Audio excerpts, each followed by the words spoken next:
Hello friends, स्वागत है आपका आज के इस वीडियो में। तो फ्रेंड्स, ये है उत्तराखंड एलटी भर्ती परीक्षा हेतु अभ्यास मॉक टेस्ट।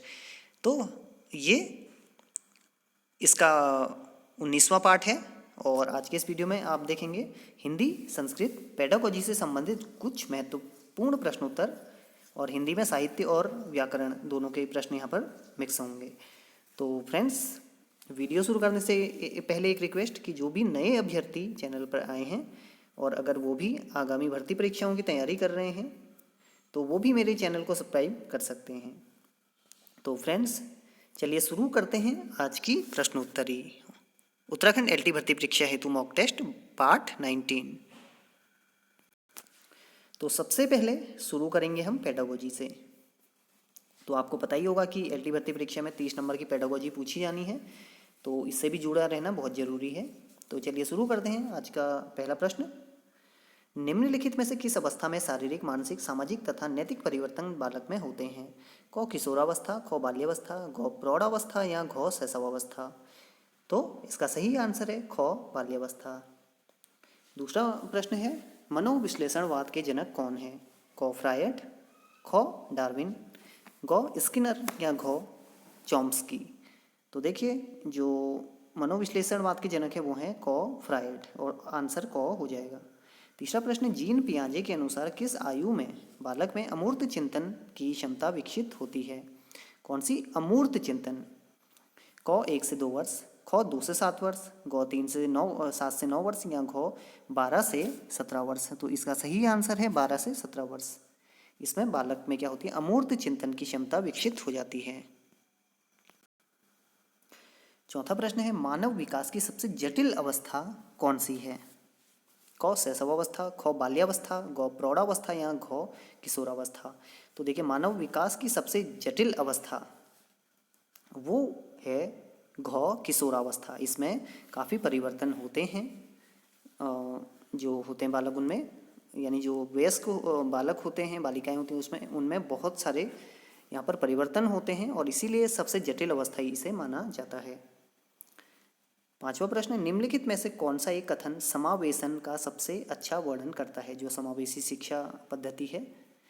क यह एक दर्शन है कि विशेष बच्चे ईश्वर का उपहार हैं। ख बच्चों को अपनी योग्यताओं के आधार पर अलग किया जाना चाहिए। ग कुछ बच्चे कभी कुछ नहीं सीख सकते। या घ यह एक दर्शन है कि सभी बच्चों को नियमित विद्यालय प्रणाली में समान शिक्षा प्राप्त करने का अधिकार है। तो देखिए, ये हमारा ऑप्शन ख बिल्कुल सही है, जो कि समावेशन का सबसे अच्छा वर्णन करता है कि यहाँ पर सभी बच्चों को नियमित विद्यालय प्रणाली में समान शिक्षा प्राप्त करने का अधिकार है, जैसा लोकतंत्र में होता है।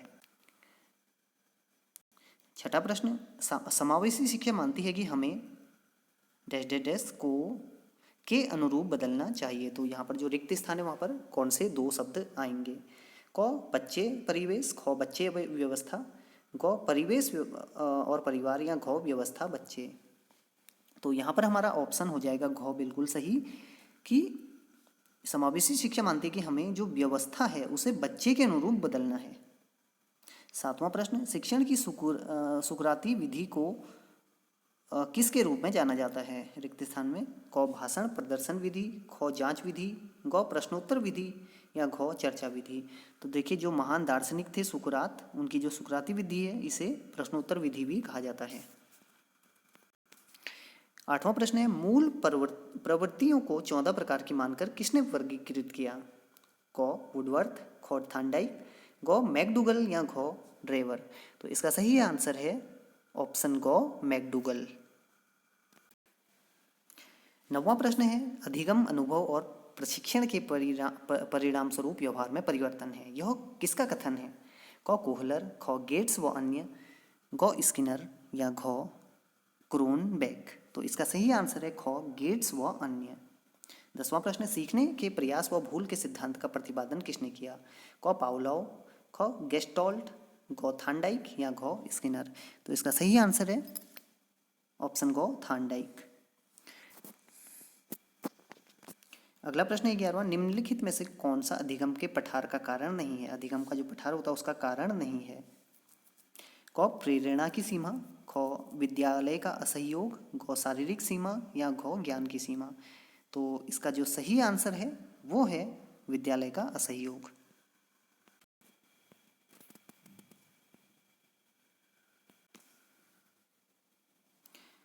अगला प्रश्न है 12वां, निम्नलिखित में से कौन सा कारक विद्यालय के प्रदर्शन में बच्चे की सफलता और असफलता को प्रभावित करता है? क माता पिता की शैक्षिक पृष्ठभूमि, ख बच्चे की शारीरिक मजबूती, ग अधिगम प्रक्रिया में शिक्षक का योगदान, या घ सामाजिक प्रभाव। तो ध्यान दीजिए, जो बच्चा है उसकी सफलता और असफलता, तो इसमें क्या होता है, सबसे बड़ा योगदान होता है इस प्रक्रिया में शिक्षक का योगदान। तो हमारा ऑप्शन गो बिल्कुल सही हो जाएगा। 13वां प्रश्न, एक बच्चे को कोबरा से डरना सिखाया जाता है। कोबरा यानी जो सांप होता है जहरीला। अब वह सभी सांपों से डरता है, अब जिस सांप को भी वो देखता है उससे डरता है। यहाँ कौन सा अधिगम सिद्धांत है? क उद्दीपक सामान्यीकरण, ख स्वतः पुनरावर्तन, ग पुनर्बलन, या घ उद्दीपक विभेदीकरण। तो देखिए ये है उद्दीपक सामान्यीकरण कि यानी वहाँ पर उसने एक बार कोबरा से डर गया तो उसके बाद सभी सांपों से उसे डर लगता है। तो ये क्या है, उद्दीपक सामान्यीकरण। 14वां प्रश्न है, मूल्यांकन की प्रवृत्ति है। जो मूल्यांकन होता है एवोल्यूशन, क परिमाणात्मक, ख गुणात्मक, ग कोई नहीं, या ख दोनों। तो देखिए जो मूल्यांकन होता है वो परिमाणात्मक और गुणात्मक दोनों तरह का होता है। 15वां प्रश्न, सामाजिक अधिगम सिद्धांत किस पर बल देता है? क प्रवृत्ति, ख अनुकूलन, ग पोषण, या घ पाठ संशोधन। तो ये जो सामाजिक अधिगम सिद्धांत होता है ये अनुकूलन पर बल देता है। अब देखिए अब कुछ यहाँ पर संस्कृत के प्रश्न, क्योंकि संस्कृत भी पूछी जानी है एलडी भर्ती परीक्षा में। तो आइए देखते हैं संस्कृत के प्रश्न। तो पहला विभक्ति से संबंधित। तो देखिए जो पितरः होता है, पितृ या पिता के किस विभक्ति और वचन का शब्द रूप है? क द्वितीया द्विवचन, ख प्रथमा बहुवचन, ग तृतीया बहुवचन, या घ षष्ठी एकवचन। तो पितरः ये होता है प्रथमा एकवचन पितृ धातु का। तो हमारा ऑप्शन ख बिल्कुल सही हो जाएगा। अगला है 17वां, किम यानी कि कौन पुल्लिंग का पंचमी विभक्ति एकवचन रूप होगा? क कान, ख केन, ग कस्मात, या घ केसाम। तो देखिए जो किम है उसका पंचमी विभक्ति एकवचन होगा कस्मात। 18वां प्रश्न, भानु धन उदयः बराबर भानुदयः में प्रयुक्त संधि प्रयुक्त है, यानी जो उसका सूत्र है वो दिया गया है। क अकह सवर्णे दीर्घ, ख आदगुणः, ग वृद्धि रेचि, घ इको यणचि। तो देखिए सभी स्वर संधि के ये रूप हैं। स्वर संधि के 5 भेद होते हैं। तो अगर आपने हिंदी में संधि पढ़ी है तो संस्कृत में भी आप आसानी से समझ सकते हैं, क्योंकि देखिए वही वर्ण वही जो सूत्र हैं सूत्र में उनका नाम आया है। जैसे दीर्घ संधि, गुण संधि, वृद्धि रेचि में वृद्धि, और यहाँ पर यणचि इको यणचि में यण संधि। अब आपको देखना कि ये कौन सा यहाँ पर संधि होगी। तो देखिए भानु यहाँ पर कौन सा ऊ है, बड़ा ऊ है, यहाँ पर छोटा ऊ है, और वो किससे मिल रहा, वो छोटे ऊ से मिल रहा। तो जब देखिए समान वर्ण मिलते हैं तो यहाँ पर देखिए समान स्वर मिलने हैं और उनका रूप क्या हो जाएगा, बड़ा हो जाएगा, यानी बड़ा ऊ हो जाएगा। आप देखिए यानी दोनों छोटे ऊ मिल रहे हैं, उनका बड़ा ऊ हो जा रहा है, तो बड़ा ऊ हो रहा है। तो जहाँ पर समान वर्ण मिलकर, जैसे समान जो स्वर वर्ण है वो मिलकर उनका दीर्घ रूप हो जाता है, तो वो हो जाता है दीर्घ संधि। तो यहाँ पर कौन सा है, अकह सवर्णे दीर्घ। तो है तो ये दीर्घ संधि, लेकिन सूत्र पूछा गया है तो वो होगा अकह सवर्णे दीर्घ। अगला प्रश्न है प्रत्यय से संबंधित। आगत्य में कौन सा प्रत्यय है? आगत्य, कौसानच, गौल्यप, गौल्युट, या घ त व्यत। तो देखिए जो आगत्य है इसमें क्या है, इसमें है आपकी ल्यप संधि। तो ख बिल्कुल सही हो जाएगा, ल्यप संधि।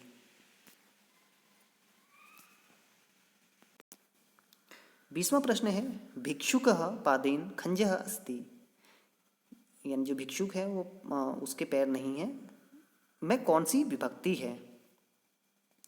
तो क प्रथमा, ख द्वितीया, ग तृतीया, या घ षष्ठी। तो देखिए जहाँ पर शारीरिक कोई विकार बताया जाता है वहाँ पर होती है तृतीया विभक्ति। तो भिक्षुकः पादेन खंजः अस्ति में होगी तृतीया विभक्ति। 21वां प्रश्न, गद्य पद्य मिश्रित काव्य को क्या कहते हैं? क खंड काव्य, ख नाट्य काव्य, ग चंपू काव्य, या घ मुक्तक काव्य। तो जो गद्य पद्य होता है वो होता है चंपू काव्य। 22वां प्रश्न है, निम्नलिखित कृतिकारों में कौन सा युग्म असंगत है यानी कि गलत है? क स्वप्नवास दत्ता भास, ख हर्षचरित बाणभट्ट की, गौ दस कुमार चरित दंडी की, या घ नैषधीय चरितम कालिदास की। तो देखिए यहाँ पर पूछा गया है असंगत यानी कौन सा नहीं है, तो वो है हमारा ऑप्शन घ नैषधीय चरितम। ये श्रीहर्ष की है, कालिदास जी की नहीं है, बाकी सही है। 23वां प्रश्न, कालिदास की प्रथम काव्य कृति कौन सी है? क ऋतु संहार, ख रघुवंशम, ग कुमार संभव, या घ मेघदूतम। तो कालिदास जी की प्रथम कृति है काव्य कृति ऋतु संहार, तो ऑप्शन क बिल्कुल सही हो जाएगा। अगला प्रश्न है, मनोविज्ञान में कौन सी संधि है? क व्यंजन संधि, ख विसर्ग संधि, ग स्वर संधि, या घ यण संधि। तो देखिए जो मनोविज्ञान है उसका अगर हम संधि विच्छेद करें वो होगा मनः विज्ञान। तो मनः मनः नौ में क्या आए हैं? विसर्ग आए हैं, तो ये कौन सी संधि हो जाएगी? विसर्ग संधि, ऑप्शन ख बिल्कुल सही हो जाएगा। और देखिए ऐसे कई हैं, जैसे यशः धन बल, वो हो जाता है यशोबल।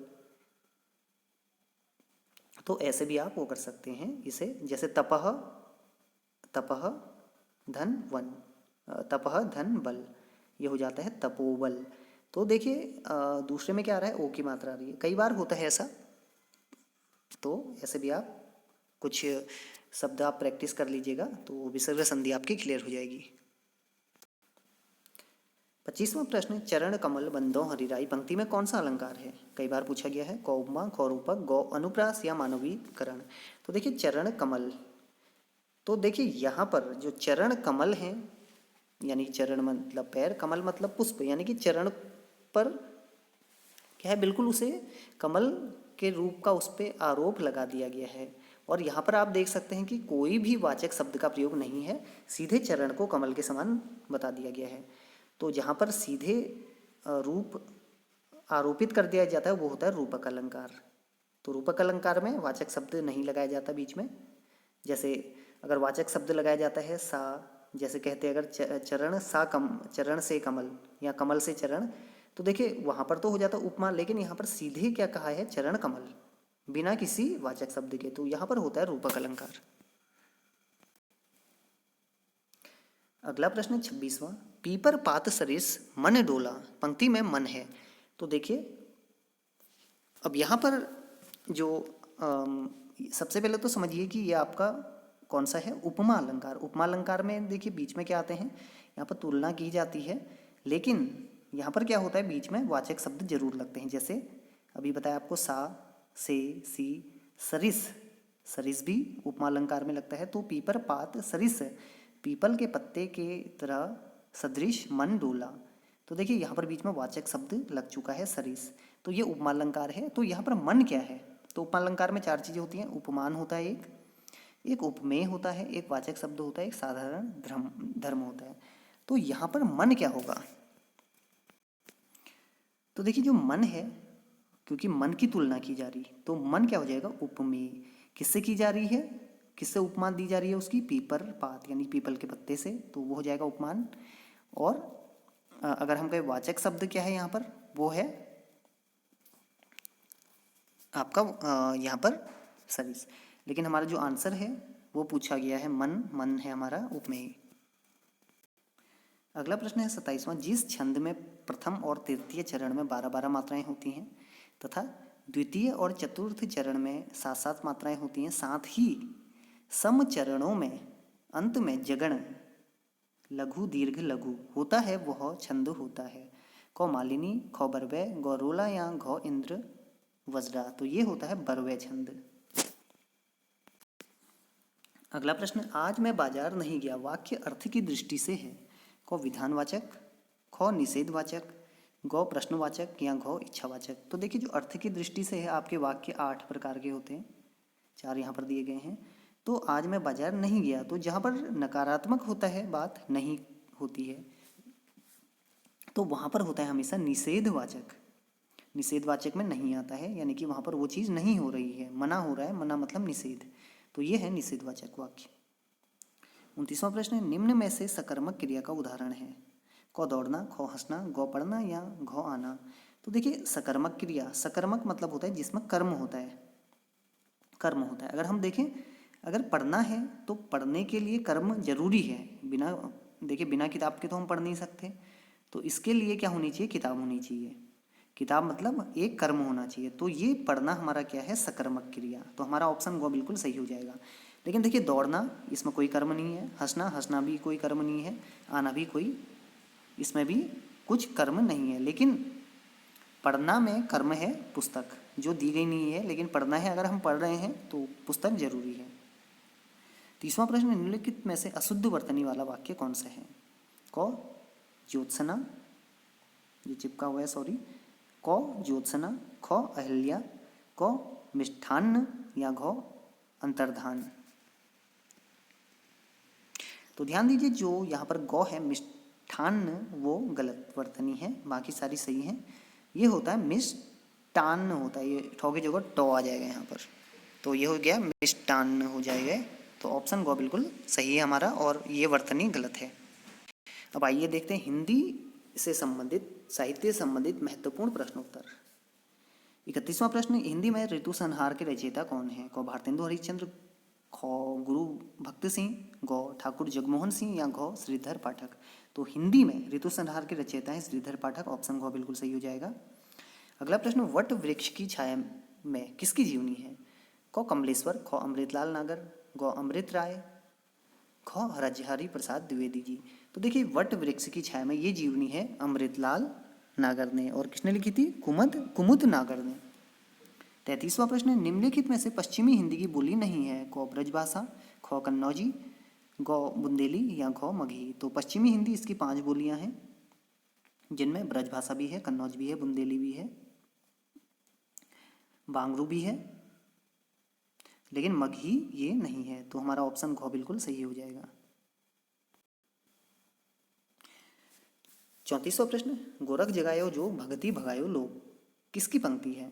ख तुलसीदास, ख गोरखनाथ, गौ दादू दयाल या घ कबीर। तो देखिए गोरख आया है तो गलत नहीं करना है, ये किसकी पंक्ति है? तुलसीदास जी की, क बिल्कुल सही हो जाएगा। 35वां प्रश्न, पर्णदत्त जयशंकर प्रसाद के किस उपन्यास का पात्र है?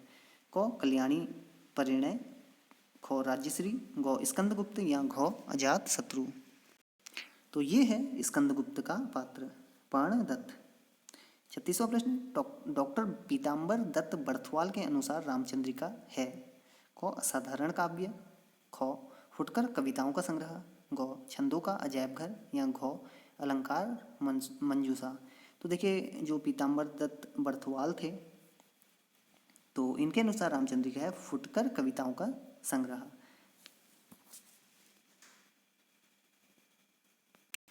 और वहीं जो रामस्वरूप चतुर्वेदी जी थे, उन्होंने कहा था इसे छंदों का अजैब घर, लेकिन हमारा ऑप्शन ख बिल्कुल सही हो जाएगा, फुटकर कविताओं का संग्रह। 37वां प्रश्न, प्रियमवध किस कविता से संबंधित पात्र है? क प्रलय की छाया, ख असाध्य वीणा, ग ब्रह्म राक्षस या घ कामायनी। तो प्रियमवध ये है अज्ञेय जी की असाध्य वीणा का पात्र। 38वां प्रश्न, कामाध्यात्म की समस्या किस रचना में उठाई गई है? क आत्मजयी, ख संशय की एक रात, ग उर्वशी या घ कनु प्रिया। तो देखिए ये उठाई गई है कामाध्यात्म की उर्वशी में, तो 38 का हमारा हो जाएगा उर्वशी, जिसे लिखा है रामधारी सिंह दिनकर जी ने, और इसके लिए उन्हें क्या मिला था? ज्ञानपीठ पुरस्कार। 39वां प्रश्न, काम और राम का द्वंद्व किस उपन्यास में चित्रित है? क मानस का हंस, ख चित्रलेखा, ग खंजन नयन या घ नाच्यो बहुत गोपाल। तो देखिए जो राम और काम का द्वंद्व है ये किसका है? मानस का हंस। उम्मीद है आपको समझ में आ गया होगा, ये किसका है? मानस का हंस। और ध्यान दीजिए वहीं जो चित्रलेखा है भगवती चरण वर्मा जी का, इसमें पाप पुण्य का वर्णन किया गया है, पाप पुण्य पर आधारित है। 40वां प्रश्न, मेरी पत्नी और भेड़िया किसकी आत्मकथा है? क भगवती चरण वर्मा, ख फणीश्वर नाथ रेणु, ग धर्मवीर भारती या घ अमृतलाल नागर। मेरी पत्नी और भेड़िया, तो ये जो आत्मकथा है वो है धर्मवीर भारती जी की, तो ऑप्शन ग बिल्कुल सही हो जाएगा। 41वां प्रश्न है, अभिव्यक्ति की स्वतंत्रता का प्रश्न सुरेंद्र वर्मा के किस नाटक में आया है? यानी कि अभिव्यक्ति की स्वतंत्रता। क सूरज की अंतिम किरण से सूर्य की पहली किरण तक, ख 8वां सर्ग, ग नायक खलनायक विदूषक या घ शकुंतला की अंगूठी। तो देखिए ये जो है अभिव्यक्ति की स्वतंत्रता का प्रश्न है, तो ये है 8वां सर्ग में।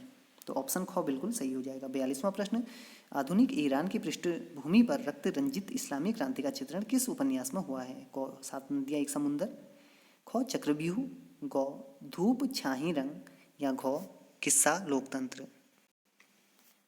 तो ध्यान दीजिए जो ये आधुनिक ईरान की पृष्ठभूमि पर रक्त रंजित इस्लामी क्रांति का चित्रण हुआ है वो हुआ है क 7 नदियां एक समुंदर, नासिरा शर्मा के उपन्यास में।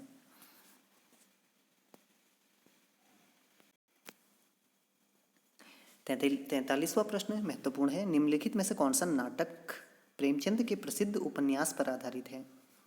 क श्वेत कमल, ख युगे युगे क्रांति, ग सूरदास या घ बंदनी। तो ध्यान दीजिए ये जो है प्रसिद्ध उपन्यास पर वो है सूरदास नाटक। तो ये भी आप ध्यान दीजिएगा, जो सूरदास नाटक है ये लिखा है वीरेंद्र नारायण जी ने। और देखिए सूरदास ये प्रेमचंद के एक उपन्यास जिसका नाम है रंगभूमि, उसके पात्र भी हैं, तो उस पर आधारित है ये नाटक सूरदास।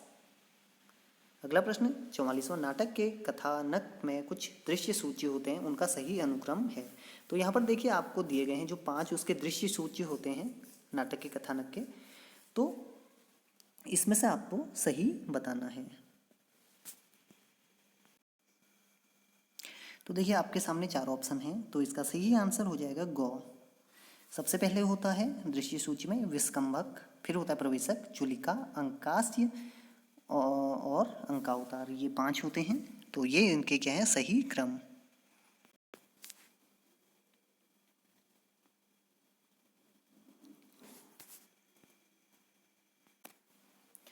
फोर्टी 49वां प्रश्न, निम्नलिखित में से किस नाटक का प्रच्छन्न नायक गौतम बुद्ध है? क अजातशत्रु, ख विक्रमादित्य, ग लहरों का के राजहंस या घ दशाश्वमेध। तो देखिए ये जो प्रच्छन्न नायक गौतम बुद्ध हैं ये हैं लहरों के राजहंस, जिसे लिखा है मोहन राकेश जी ने। 50वां प्रश्न, महात्मा गांधी की जीवनी अकाल पुरुष गांधी के रचयिता कौन है? क गिरिराज किशोर, ख जैनेन्द्र कुमार, ग यशपाल या घ ईलाचंद्र जोशी। तो देखिए अकाल पुरुष गांधी ये लिखी है जैनेन्द्र कुमार जी ने, तो ऑप्शन ख बिल्कुल सही हो जाएगा। 51वां प्रश्न, हिंदी साहित्य का अतीत के लेखक कौन है? क विश्वनाथ प्रसाद मिश्र, ख विश्वनाथ त्रिपाठी, ग श्याम सुंदर दास या घ गणपति चंद्र गुप्त। तो हिंदी साहित्य का अतीत ये है इतिहास ग्रंथ विश्वनाथ प्रसाद मिश्र जी का। अगला प्रश्न 52वां, निम्नलिखित में से किस उपन्यास को स्त्री लेखन का प्रस्थान बिंदु माना जाता है? क मित्रों मरजानी, ख कठगुलाब, ग आवा या घ चाक। तो देखिए जो स्त्री लेखन का प्रस्थान बिंदु है वो माना जाता है मित्रों मरजानी कृष्णा सोबती जी के उपन्यास को। तो ऑप्शन क बिल्कुल सही हो जाएगा।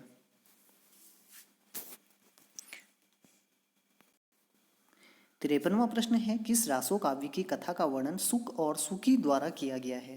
क पृथ्वीराज रासो, ख कीर्ति पताका, ग बीसल देव रासो या घ खुमाण रासो। तो देखिए जो पृथ्वीराज रासो है चंद बरदाई द्वारा रचित, उसमें कथा का वर्णन सुक सुकी द्वारा किया गया है। 54वां प्रश्न है, भारतेंदु के किस नाटक को नाट्य रासक व लास्य रूपक कहा गया है?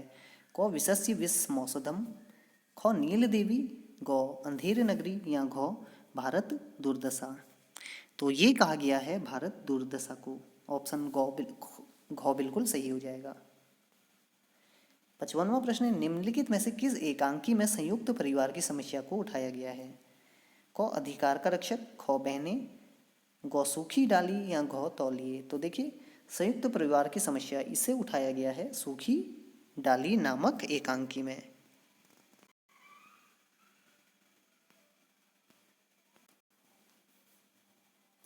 अगला प्रश्न है, निम्न में से कौन सा विराम चिन्ह ऐसा है जो हिंदी में अंग्रेजी भाषा से नहीं लिया गया है? तो सही प्रश्न क्या होगा? नहीं लिया गया है। क अल्प विराम, ख अर्ध विराम, ग प्रश्नवाचक चिन्ह या पूर्ण विराम। तो देखिए कई चिन्ह अंग्रेजी भाषा के हैं वैसे ही, लेकिन जो पूर्ण विराम है वो अंग्रेजी भाषा से नहीं लिया गया है। पूर्ण विराम हिंदी का ही ये है विराम, बल्कि अल्प विराम क्या होता है वो अंग्रेजी में भी आप देखते होंगे, अर्धविराम यानी ऊपर एक बिंदा उसके नीचे ऐसे अल्प विराम की तरह प्रश्नवाचक चिन्ह, ये भी अंग्रेजी में प्रयोग होता है, लेकिन पूर्ण विराम का ऐसा नहीं है। तो ऑप्शन हो जाएगा हमारा घ पूर्ण विराम। अगला प्रश्न काफी महत्वपूर्ण है। राहुल सांकृत्यायन ने किसे हिंदी का पहला कवि माना है? क स्वयंभू, ख सरहपाद, ग पुष्यदंत या घ गोरखनाथ। तो देखिए राहुल सांकृत्यायन जी, जिनका मूल नाम था केदार पांडे, उन्होंने सरहपाद को हिंदी का पहला कवि माना है। वहीं जो स्वयंभू हैं इन्हें किसने माना था? राम कुमार वर्मा जी ने, ये भी आप ध्यान दीजिएगा। और वहीं जो पुष्यदंत हैं, पुष्य या पुण्य, इन्हें माना था शिव सिंह सेंगर जी ने। लेकिन हमारा आंसर है सरहपाद, जिन्हें राहुल सांकृत्यायन ने हिंदी का पहला कवि माना। 58वां प्रश्न है, जायसी पहले कवि हैं सूफी बाद में, किसका कथन है? क श्याम नारायण पांडे, ख चंदवली सिंह, ग विजय देव नारायण शाही या घ रामचंद्र शुक्ल। जायसी पहले कवि हैं सूफी बाद में, ये कथन है विजय देव नारायण शाही जी का। तो ऑप्शन ग बिल्कुल सही हो जाएगा। 59वां प्रश्न, जसोदा कहा कहो हों बात, तुम्हारे सूत के कर्तव्य मुँह पे कहीं नहीं जात, किसकी पंक्ति है? क सूरदास, ख नंददास, ग कृष्णदास या घ चतुर्भुजदास। तो ये पंक्तियां हैं चतुर्भुजदास की ही। 60वां प्रश्न है 60, निम्नलिखित में से कौन सा शब्दालंकार नहीं है? क श्लेष, ख विप्सा, ग उपमा या घ वक्रोक्ति। तो हमसे पूछा गया है शब्दालंकार नहीं है, तो यहाँ पर हमारा ऑप्शन हो जाएगा ग उपमा अलंकार। उपमा अलंकार क्या होता है? अर्थालंकार। वहीं श्लेष, विप्सा और वक्रोक्ति क्या है? शब्दालंकार। 61वां प्रश्न है आज का जो अंतिम प्रश्न है, निम्नलिखित में से दंत्योष्ट व्यंजन कौन सा है? क ख व ग फ या घ ख व ग। ध्यान दीजिए, ये जो ख व ग है ये ऑप्शन के नाम है, तो जो दंत्योष्ट व्यंजन है वो है फ और व। तो हमारा ऑप्शन घ बिल्कुल सही हो जाएगा। तो ये है व और फ, दंत्योष्ट व्यंजन। तो फ्रेंड्स ये थी आज की प्रश्नोत्तरी। तो फ्रेंड्स उम्मीद है आप लोगों को ये प्रश्नोत्तरी जरूर पसंद आई होगी।